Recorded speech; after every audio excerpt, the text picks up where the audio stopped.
Ayan, magluluto tayo ng seafood ramen at ang ating sahog is chicken and lalagyan natin ng konting shrimp. Ayan, antay ko pa yung shrimp. Wala pa si Hamid. Pinabili ko pa sa baba. Ayan, and of course, lalagyan din natin ng itlog. So, nagpapakulo na ako ng itlog. We will put 6 boiled eggs. So, wala akong magka-camera sa akin while cooking. So, ipapakita ko na lang sa inyo mamaya pag luto na. So, ayan ang mga sangkap natin for today's long seafood. Okay? See you later! So, ayan, kumukulo na yung ating sabaw. So, ilagay na natin ang ating noodles. Lalahat ko na ito para sarap. Ayan. So, gumamit ako ng wala kaming Mickey Leon dito. So, egg noodles ang ginamit ko dito. So, dahil napakuluan ko naman na ang egg noodles ko, lalagay ko na din agad ang aking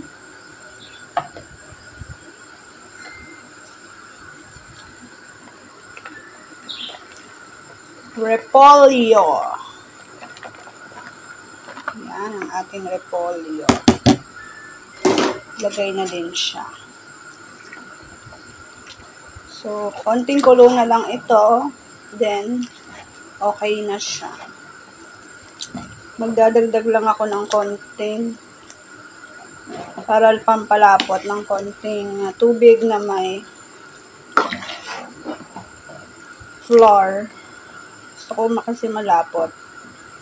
Sarap.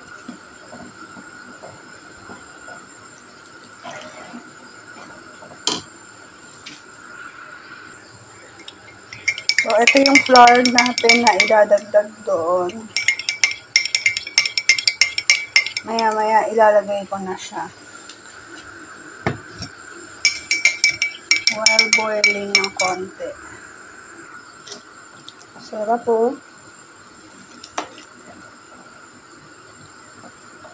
Ang sarap.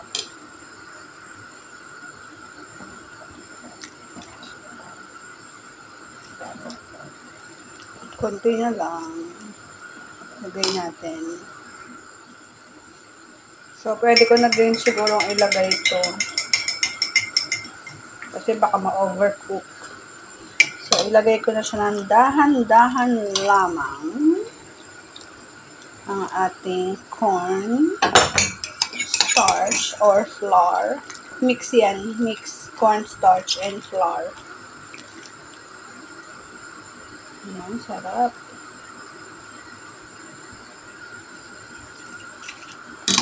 Haluin ko lang yan siya. Meron natira dito.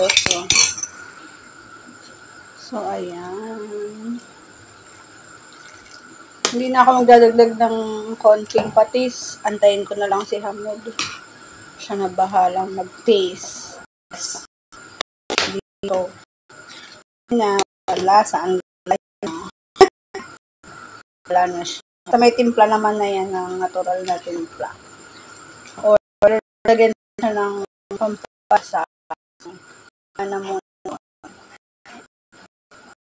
Haluin lang natin. Lalagay ko na din yung egg. So, hindi ko na kukuha na ng video yung egg kasi maghahawak na camera. Ako lang naghahawak. So, wait lang. Lalagay ko lang yung egg. So, ito yung egg. Dalawang egg na inano ko. Nilagay ko dito para makukuhanan ko pa din ng camera. Nilagay ko ito. So, sa mga lahat. Then, hahaluin natin agad yan. Haluin agad para hindi siya mamuo. Ayan. Haluin maigi. Para hindi mamuo. Ayan. Okay lang din naman mamuo. Pero mas maganda kung distributed yung ating egg. Ayan. Medyo madilim sa kusina ko kasi isa lang yung ilaw. So, okay na ito. Sarap. Ito na ang ating mommy noodles. Sarap yan.